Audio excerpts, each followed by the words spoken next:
Welcome to unique coaching. আজকে আমরা দেখব O level Cambridge past paper অ্যাডমেটসের কোশ্চেন সলভ করব। পাস্ট পেপার 2024 এর কোশ্চেন পেপার ভেরিয়েন্ট 2-3। তো শুরু করা যায়।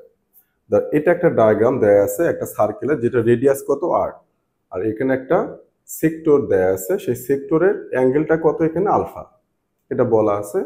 এখন আমার এখানে কোশ্চেনে বলা আছে area of the logo is 9 centimetre square. এই যে লোগোটা বানানো হয়েছে একটা সার্কেলের সেক্টর নিয়ে, সেটার এরিয়া কত, 9 সেন্টিমিটার স্কোয়ার থাকুক, কিন্তু আমাকে এখানে পেরিমিটার শো করতে হবে।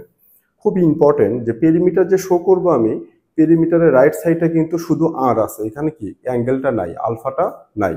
সো আমি ফার্স্ট এখানে যাব, যেটা দেয়া আছে 9 সেন্টিমিটার কি এরিয়া। তো এরিয়ার ফর্মুলা কি?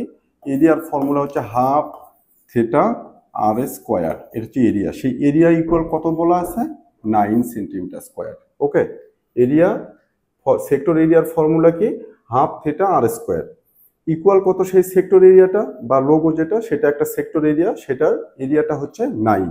এখান থেকে আমি সাবজেক্ট করব থিটাকে, তাহলে এই টুটা এর সাথে যা কি হবে, মাল্টিপ্লাই। তাহলে কি হবে, থিটার ভ্যালুটা কত, আলফা আর স্কোয়ার ইকুয়ালস কত, 18। এই যে 2 ডিভাইডেড ছিল, এই পাশে যা মাল্টিপ্লাই হয়ে গেল, তাহলে আলফা ইকুয়ালস কত আসলো এখানে, 18/r স্কোয়ার থাকুক। এটা কি আলফার ভ্যালু পেলাম। এখন আমাকে কি বের করতে হবে, পেরিমিটার। পেরিমিটারটা কি হবে সেটা দেখি। তো এটার পেরিমিটার মানে কি, চারপাশের বাউন্ডারি পেরিমিটার। তো পেরিমিটারে তাহলে কি কি থাকবে, পেরিমিটার পি ইকুয়ালস হচ্ছে, প্রথমে কি এটা আর নিলাম প্লাস, এটা কত আর নিলাম প্লাস, এইটা কি আর্ক লেন্থ, কি এটা আর্ক লেন্থ। আর্ক লেন্থের ফর্মুলা কি, আর থিটা। এটা হচ্ছে আর্ক লেন্থের ফর্মুলা। আর্ক লেন্থের ফর্মুলা কি, এল ইকুয়ালস আর থিটা। তাহলে এইটুকু লেন্থ হচ্ছে আমার কি, আর থিটা।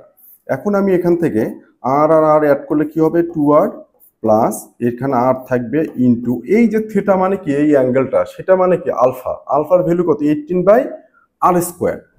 তাহলে আমি এই থিটার জায়গায় কি পুট করব, 18/r স্কোয়ার। ওকে, সো এটা কি হবে, 18/r স্কোয়ার। একটার কি হবে, ক্যান্সেল আউট হয়ে যাবে, তাহলে ইকুয়াল কি হবে, এটা 2rটা থাকবে, 2r প্লাস এখানে আর আর একটা আর ক্যান্সেল আউট হলে নিচে একটা আর থেকে যাবে।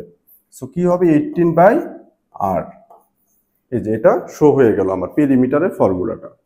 পেরিমিটারটা আমি শো করলাম যে পেরিমিটার কি হবে, এটা হলো। খুব সিম্পল। তাহলে এখানে একটা জিনিস খেয়াল রাখতে হবে, আমি যখন পেরিমিটার বের করব, পেরিমিটার রাইট সাইডে কি আছে, শুধু আর আছে, আননোনটা।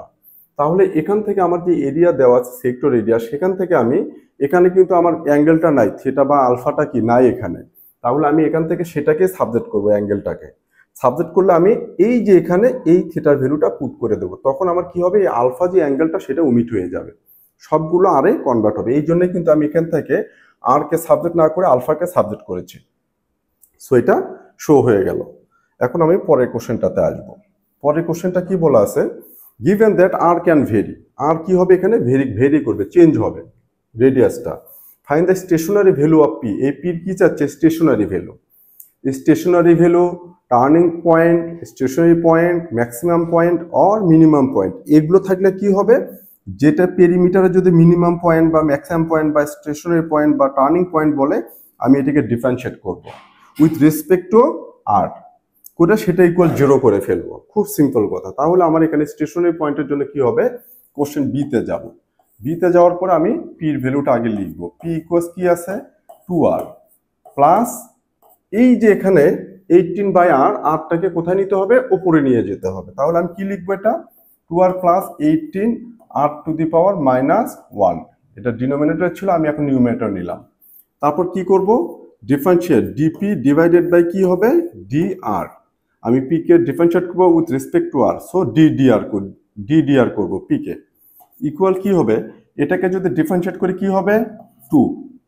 এখানে ডিফারেন্সিয়েট করলে কি পাওয়ার সামনে আসবে, -1 সামনে এসে 18 এর সাথে কি মাল্টিপ্লাই, তা প্লাস মাইনাসে -18r টু দি পাওয়ার -1, আরেকটা -1, তাহলে কি হবে, -2 এইটা। তাহলে এটাকে একটু সিম্পলিফাই করে নেই, 2 প্লাস আমি এটাকে -2 মাইনাস এটাকে লিখবো আমি 18/r স্কোয়ার। ওকে, সো এই স্টেশনারি পয়েন্টের জন্য ডিপি বাই ডিআরটা কি হবে, 0 হবে। তাহলে আমি এখানে এটাকে কি লিখতে পারবো, তখন dp divided by dr equal কি 0। কেন? Stationary point, turning point, maximum point আর মিনিমাম পয়েন্ট থাকলে আমরা এটাকে এইরকম করব। তাহলে ডিপি বাই ডিআর এর ভ্যালু কত? 2 minus 18 by r square equal কি 0। তাহলে 2 ইকুয়াল 18 বাই আর স্কোয়ার, এটা এই মাইনাসটা এর পাশে প্লাস হয়ে গেল, আর স্কোয়ার এখানে আসবে, 2 এখানে আসবে, তাহলে কি হবে? আর স্কোয়ার ইকুয়াল হচ্ছে 18 বাই 2। আর স্কোয়ার ইকুয়াল কত? 9। আর ইকুয়াল কি হবে? 3। এখানে খুব ইম্পর্টেন্ট একটা বিষয়, এখানে কিন্তু আমি প্লাস মাইনাস নেব না, কারণ আর কি এখানে রেডিয়াস তো মাইনাস হবে না। তাহলে আর এর ভ্যালু কত পেলাম? আমি 3 পেলাম। তাহলে এই 3টা আবার এখানে পুট করবো আমি, কারণ কি আমার থেকে কি চাচ্ছে? স্টেশনারি পয়েন্টের পির ভ্যালু চাচ্ছে। তাহলে এই পেরিমিটারটা যখন স্টেশনারি হবে তখন আমার আর এর ভ্যালুটা কত আসবে? 3। তাহলে আমার পির ভ্যালুটা কত হবে? ওই যে আর এর ভ্যালুটা 3 আছে, এই 3টা আমি এখানে পুট করে দিলে আমি কি পাবো? পেরিমিটারের ভ্যালু পাবো। সো পেরিমিটারটা আমার কত হবে? 2 ইন্টু 3 প্লাস 18 বাই কত? 3 ইকুয়াল 3 2 jar 6 প্লাস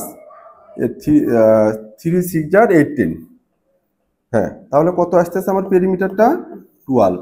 তাহলে আমি এই পেরিমিটারটা পেলাম 12 সেন্টিমিটার। ওকে, এখন কোশ্চেন হলো এখানে যে পেরিমিটার পির ভ্যালু পেয়ে গেলাম কত? 12 centimetre.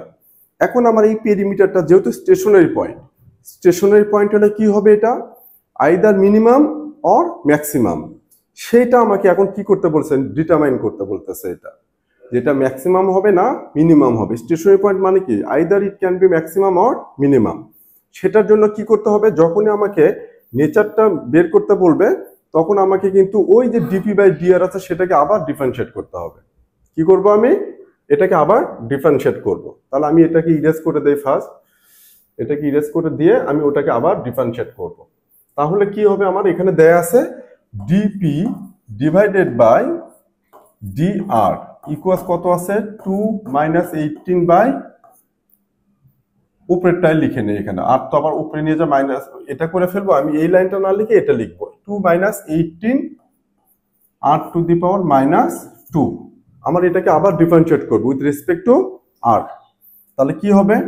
D square p divided by d r square equal কি হবে? এটাকে করলে 0, আর পাওয়ার 2 সামনে আসলে কি হবে? মাইনাস মাইনাসে plus, 18 2 jar 36 r to the power কি? মাইনাস 3। ওকে, তাহলে এখানে কত আসলো আমার? 36 ডিভাইডেড বাই আর কিউব। এই যে 36 বাই আর কিউব আসলো, তাহলে স্টেশনারি পয়েন্টের জন্য আমরা আর এর ভ্যালু কত পেয়েছিলাম? 3 স্টেশনারি পয়েন্টের জন্য। এই স্টেশনারি পয়েন্টের জন্য আর এর এই ভ্যালু 3টা আমি এখানে পুট করব। করে কিসের ভ্যালু বের করব? D square p divided by d r স্কোয়ারের ভ্যালু। তাহলে এখানে যদি আর এর ভ্যালু 3 দেই, তাহলে 36 ডিভাইডেড বাই কি 3 কিউব ইকুয়াল 36 ডিভাইডেড বাই কত? 27, 4/3। এই 4/3টা ভ্যালুটা কি? পজিটিভ, মানে গ্রেটার দেন 0। তাহলে এখানে কি দেখতেছি আমি? D square p divided by d r square greater than 0। কারণ এই যে ভ্যালুটা পেলাম আমি d square p by d r square, এই ভ্যালুটা কি পেলাম আমি? 4/3, সেটা কি? Positive, greater than 0। যদি d square b divided by d r square মানে সেকেন্ড ডেরিভেটিভের ভ্যালুটা যদি পজিটিভ হয় তাহলে কি হবে? এটা কার্ভটা হবে মিনিমাম। কি হবে কার্ভটা? মিনিমাম। তাহলে নেচারটা কি হবে? এই পেরিমিটারের নেচারটা হবে মিনিমাম। আর যদি এটা মাইনাস থাকতো তাহলে কি হতো? লেস দেন 0, তখন এটা হতো কি? ম্যাক্সিমাম নেচারটা। সো আশা করি বোঝাতে পেরেছে। Thank you.